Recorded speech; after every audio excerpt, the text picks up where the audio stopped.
Hey, thanks for clicking on the video. I really want this video to be painless and straight to the point, but first I do want to say thank you all for the recent subscribers that have joined the channel. For this video, what are we talking about? We are talking about the gear that I'm using to make the videos that I make. So if you haven't seen any other videos from my channel, it just has a lot of the projects I've worked on recently. Many of them are sports centric, but I've also recently have taken my first jab at real estate videography, and so most of my work is video. A little bit of my work is photo. I still need to sharpen my skills there, but I do have a camera that's dedicated to photo. If you were thinking to yourself that my video looked really nice, well, kind of have a surprise for you. You probably wouldn't have guessed it, but believe it or not, I am shooting on an 8mm camcorder. This is just proof that it doesn't matter what gear you use. It's all about if you know how to use the gear. Completely kidding. That is terrible because obviously I would not be able to make this look good for any video other than just trying to make things look retro. Primary money maker and just such a great camera, and I am so excited to show this to you because it's kind of like show and tell, is this Sony FX3. And I mean, I can just say nothing but great things about this camera. There's literally nothing bad that I can really say. I mean, it handles the Texas heat like a champ. It can work all day long. If you have batteries, you are good. If you have memory, you are good.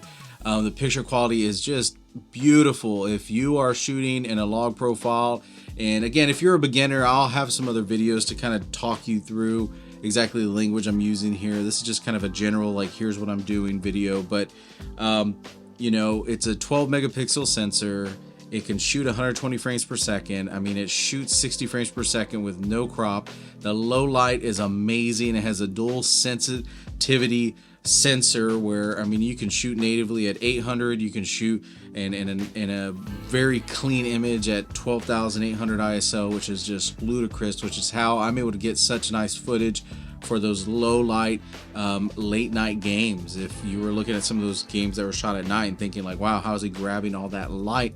Well, thanks to this camera. This camera is just amazing. It's beautiful. It's the main money maker for me, and really this has been so fun to use. The lens that I pair it up with that just is beautiful for sports videography and for photography is going to be this Sony 70-200. I mean, it's a staple lens. This is the Mark II version of the G Master lens of this, and again, this is a beautiful addition to the FX3. It's just such a beautiful, perfect pair. It really is. Like, I could just talk all day about how this is definitely, because I primarily do sports, this is my most important lens. There's one more thing that's important. It's a teleconverter, which works amazing. There's been some highlight sports films that I've done for baseball, for video, not so much photo, but this teleconverter is a 1.4 times teleconverter, so you know you're able to get a little bit more reach. So my 70-200,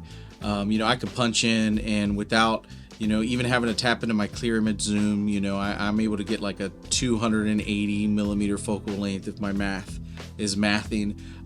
You know, there's things like that that really help get a tighter picture and a closer shot to the action, especially if I'm far away, like those baseball videos. Right here is Atomos Shinobi. I use this to put my HDMI from my camera to here to just have a lot more real estate to get the image, you know, where I want it to be. The Rode NTG4 Plus, and honestly, I kind of wish I was using my FX3 right now. I'm not using my FX3 because I'm showing you this, but I will drop in some B-roll of the camera that I'm shooting with, which is the Sony EV1. So I have three cameras, two for video, this Sony EV1. I could probably make a video on that all by itself because that is an amazing camera for basically the same sensor as the FX3. It's just in a tiny body, and so you know, that's where you're able to get image quality like this. So I'm not using like the onboard mic for the Sony EV1. I'm using the Rode Go 2s. I clipped one of the guys on my lens, and so that's how I'm capturing this audio here. So it's just a little bit better than what I would get from, the onboard mic on the camera. But, man, those XLR mics are like the way to go. I mean, it's so professional sounding. It sounds great. If you stayed all the way to the end to watch this, I mean, you rock. You're great for that. I appreciate it greatly. What would help out a lot is if you would leave a comment. Let me know your thoughts. Look, this is a lot of gear that I shared, and I know this is show and tell, but I'm trying to connect with you guys because I realize if I just use my channel just to drop my videos and projects, I mean, that's great and all, but I want to be able to connect to you guys. If you were to look up the gear I have, look, it's not going to be cheap. And so I don't want to discourage anybody who is starting their videographer, photographer, hobby, or even career.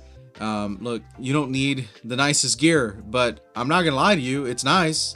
Because I also was one of those, and I'm still learning. Like, I don't know it all. Like, I am very much early in the game here, and this is, again, a hobby and passion that I enjoy doing when I can. It's not something I get to do all the time, but when I can, it's so fun. But I say that just to say that no matter what gear you have, the gear is fun to use when you know how to use it. And what I want to encourage you is that if you have a camera that is even 10 years old, 15 years old, whatever it is that you have, if you are learning how to use it, then you're going to be able to get a lot of great shots, and you're going to get to have a lot of fun. I'm just a guy that had a Sony dad cam, a handy cam from years ago, that was excited to learn how to do photography and video, and I'm just learning along the way. And so I'm just sharing with you what I have. And in time, as I learn more, I'll be able to share with you what I know. But until then, I'll see you guys around. Take care.